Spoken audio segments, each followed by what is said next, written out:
माझा रामजी म्हणला पळायचं नाही, लढायचं, भिडायचं, झुंजायचं या दिलेर खानासोबत. जो जातीचा असेल ना, जो जातीचा असेल तो बरोबर येईल आणि जो जातीचा नसेल ना चालता होईल. लक्षात घ्या, लढेल त्याला सोन्याची कडी आणि पळेल त्याला चोळी मागणी. कोण तयार, कोण तयार, कोण तयार? आणि बघता बघता 700 मावळ्यांचा एल्गार झाला.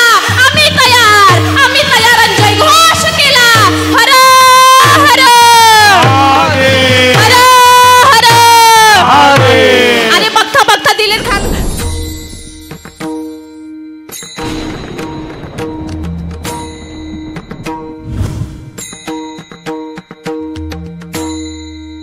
गेला. अहो छत्रपती शिवाजी महाराजांचे असे एक एक मावळे होते. कुणीही घ्या, कुणीही घ्या, तानाजी घ्या, बाजी घ्या, यसाची घ्या, धनाजी घ्या, रामजी घ्या, बाजी घ्या, सगळ्यांचं आयुष्य सांगतं की जगावं कसं आणि या मातीसाठी मरावं कसं. असा एक एक मावळा होता. अहो तो दिलेर खान आला होता बुऱ्हाणपुरावरून नाशिकच्या दिशेने. त्या नाशिकच्या प्रांतामधून काही किल्ले मराठ्यांनी जिंकले होते, पण त्याच्यामध्ये एक किल्ला होता, त्याचं नाव होतं कन्हेरागड. तो दिलेर खान कन्हेरागडावरती येणार याची चाहूल मराठ्यांना लागली होती. आणि त्याच्यामध्ये एक सरदार होता, त्याचं नाव होतं रामजी पांगेरा.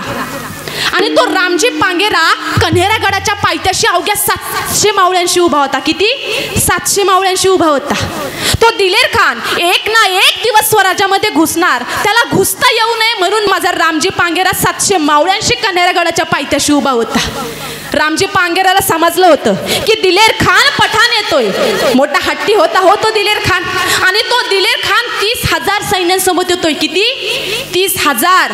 अहो दुसरा कोणी असताना तर दिलेर खानाचं नाव ऐकताच पळत सुटलं असता, पण नाही. माझा रामजी म्हणला पळायचं नाही, लढायचं, भिडायचं, झुंजायचं या दिलेर खानासोबत. जो जातीचा असेल ना, जो जातीचा असेल तो बरोबर येईल आणि जो जातीचा नसेल ना चालता होईल. लक्षात घ्या, लढेल त्याला सोन्याची कडी आणि पळेल त्याला चोळी मागणी. कोण तयार, कोण तयार, कोण तयार? आणि बघता बघता 700 मावळ्यांचा एल्गार झाला. आम्ही तयार, आम्ही तयार आणि जयघोष केला.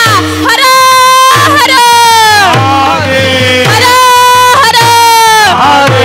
आणि बघता बघता दिलेर खानच्या घोड्याचा आवाज येऊ लागला. माझ्या रामजी पांगेराने सगळे कपडे फाडून टाकली आणि दिलेर खानला म्हणला चल ये, लढ लढ. आणि दिलेर खानच्या घोड्याचा आवाज येऊ लागला. 700 मावळे घर घर फिरले. टिपरी शिमग्यात घुमावी तैसे मराठे कडाडले. दिलेर खान घाबरला. अरे माझ्या छत्रपती शिवाजी महाराज सांगायचे ना, माझा एक मावळा 100ला भारी, अरे 500ला भारी पडत होता. बेफाम झुंजत होता. मराठ्यांच्या शौर्यापुढे दिलेर खाननी माघार घेतली. हट्टी दिलेर खान हटला, हळूहळू मागे सरू लागला. मराठ्यांच्या शौर्यापुढे त्याने माघार घेतली. 30,000 दिलेर खानाचं सैन्य पाठीला पाय लावून पळत सुटले.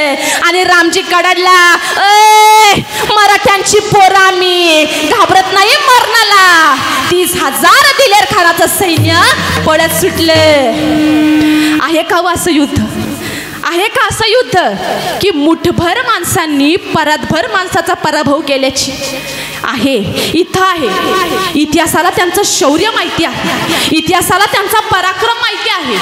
या मातीसाठी कसं जगावं आणि या मातीसाठी कसं मरावं हे माझ्या मावळ्यांनी शिकवलं. अहो छत्रपती शिवाजी महाराजांनी अशी माणसं कमावली. आणि म्हणून तर आजही हा महाराष्ट्र आपल्या मातीसाठी प्राण द्यायला कधीही तयार आहे. मग विषय कारगिलचा असू द्या, नाहीतर मुंबईच्या 26/11च्या हल्ल्यातला असू द्या, या मातीसाठी शहीद झालेल्यांची संख्या ही तुमच्या आणि माझ्याच मातीमधली आहे. त्याचं कारण काय? तर छत्रपती शिवाजी महाराज हे तुमच्या आणि माझ्या मातीमध्ये जन्माला आले. हे आपलं किती मोठं भाग्य आहे. अहो सह्याद्रीच्या कुशीतून एक हिरा चमकला. भगवा टिळा चंदनाचा शिवनेरीवरती प्रकटला. हातात घेऊन तलवार शत्रूवरती गरजला. महाराष्ट्रात असा एकच राजा, माझा छत्रपती शिवाजी राजा होऊन गेला. माझा छत्रपती शिवाजी राजा होऊन गेला.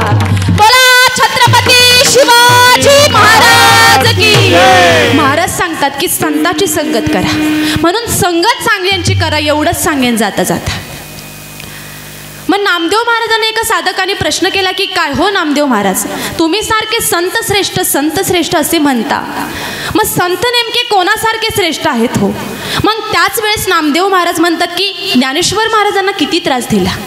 अहो ज्यांनी त्यांचा छळ केला ना, त्यांच्या पण